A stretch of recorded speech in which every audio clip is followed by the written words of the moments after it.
Magandang gabi po guys. Nandito si tatay. Kausapin lang po natin. Dito tayo. Nandito po siya. Tay, bakit nandito ka? Ano problema po? Ha? O bakit ka nagpaulan? Guys, may emergency pong ipinapaabot si tatay. Ano po yan? Diyos ko po. Meron ngang balita. Yung mga building na collapse. Guys, ito po yung sinasabi po ng ating kaibigan. Nagkatotoo ang kanilang hula na mayroong magkakaroon po ng malakas na lindol at mayroong building na masisira. Ito na po. Mayroon po tayong napanood po sa social media ngayon na ipinapaabot nila. Iwan ko lang kung saan pong lugar ito. Thailand po ba o ano? Basta, bakit po kayo naparito? Totoo tayo, meron naman po nakita po ninyo ng mga disgrasya na naman po na mangyayari tulad po ng lindol.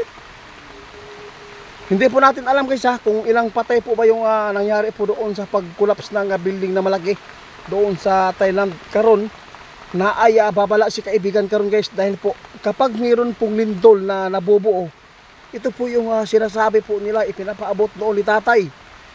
Yung fault line na umangat. Kaya ngayon, kaya malakas po ang bagsak po ng lindol na to dahil po siguro sa nakita ng ating kaibigan na walang pagbabago. Ngayon po ay bumigla po yung malakas na lindol. Siguro tayo nakikita po ninyo ngayon po yung fault line ngayon po. Oo. Pasensya na po tayo. Akala ko magkaiba pala yung fault line po doon sa ibang bansa. Kaya nakakatakot po ito pala. Ito pa yung pagpunta po niyo dito ngayon. Kaya pala, nandito ka. Guys, ito po yung ipinapaabot ng ating kaibigan. Narito po siya. Kitang-kita po natin guys. Napuntahan po natin dito sa may kubo. Walang katao-tao dito guys.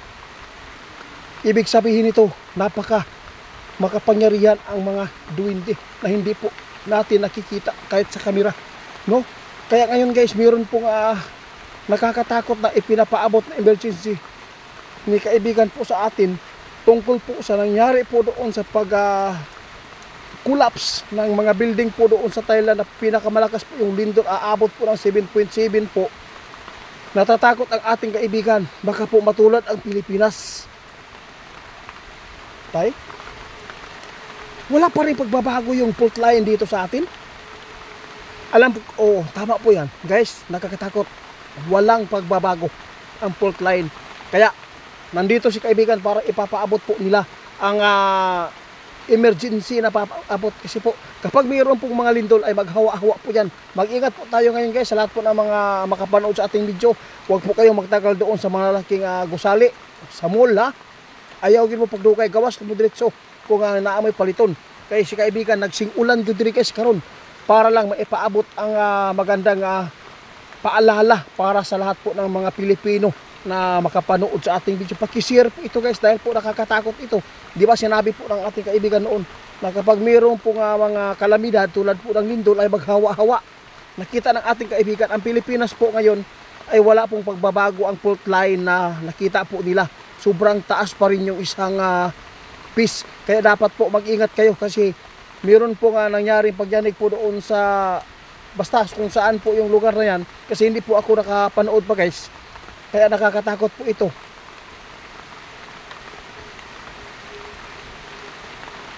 Dapat magdasal po kayo before po kayo pupunta sa trabahuan po ninyo lalo na po yung mga malalaking gusali na inyong tinatrabahuan po ngayon kasi nakakatakot na.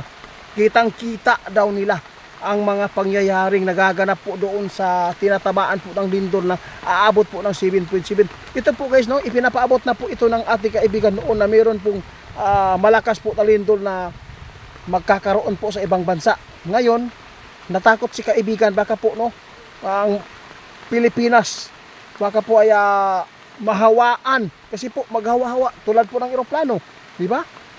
Ano po ang kanilang ipinapaabot? Nasa inyo lang po kung hindi po kayo maniniwala. Wala pong mawawala sa amin kung hindi po kayo maniniwala. Pero kung maniniwala kayo, siguradong safety ang inyong pamilya. Kaibigan, salamat po sa inyong pagpapaabot ngayon kahit po maulan, no? Nandito pa rin kayo. Kaya nagpapasalamat po ako.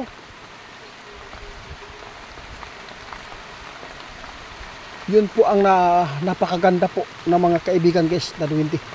Ayaw po nila na ang tao, no, mapapahamak. Kahit maulan, nandito pa rin ang ating mga kaibigan natin duwindi guys para po magpapaabot. Dahil po sa nakita po nila na pagyanig po doon sa Myanmar, sa Thailand po ba yun? Basta hindi ko lang po alam kung saang lugar, ha. Hindi po ako nakapanood kasi po sobrang busy po natin. Yung ginawa po nating bracelet po ngayon kasi po inaayos po natin dahil po hindi po talaga naaayos po yung naggawa sa ating bracelet. Kaya ngayon po dapat po talaga ninyong mapapanood ito kasi po marami po kayong matutunan kung paano po ninyo maingatan po ang inyong buhay. Kaya dapat po kung sino man po ang mga tao na mahilig sa mall o sa ang mga malalaking gusali, no? Dapat po mag-ingat kayo, huwag po kayong magpakampante ngayon kasi po kapag ang kalamidad na ganito ay maghawa-hawa, kaya nakakatakot. Biglang-bigla po talaga si kaibigan nagparamdam at pumunta pa dito sa ating area. Dito talaga sa kubo natin. Kaya nagpapasalamat po tayo sa ating mga kaibigan. Kaibigan, ito po yung nakikita ninyo. Mayroon po talagang magaganap na naman po ng mga lindol. Oo nga, kaya mas maganda po ito guys na ipinapaabot ng ating kaibigan kasi po baka po na-focus na po ninyo sa kaguluhan po ng ating mga namumuno ngayon na nag-away-away na, no? Para po ay makahibalo mo kung unsa man ang mga panghitabo karon nga magaganap na hadlock si kaibigan nato nga duwindi. Kaya nandito siya kasi po yung fault line po na nakikita po niya sa Pilipinas ay delikado po ito pag makulaps, no? Kasi po malakas po kung gaano kalakas po yung 7.7 po doon sa ibang bansa ngayon, no, delikado po na aabot po dito sa atin ng 6.6 o 5.9. Malakas na po yan, kaya dapat po talaga tayo ay mag-ingat. Sa lahat po ng mga bago po sa ating channel, sana po ay suportahan po ninyo ang ating channel para po marami po matutunan po ninyo ng mga ipinapaabot po ng ating mga kaibigan. Hindi po ito pang babasto sa malaking advice po ito na maitulong po ng ating mga kaibigan. Kaya kaibigan, maraming salamat po kayo po maulan.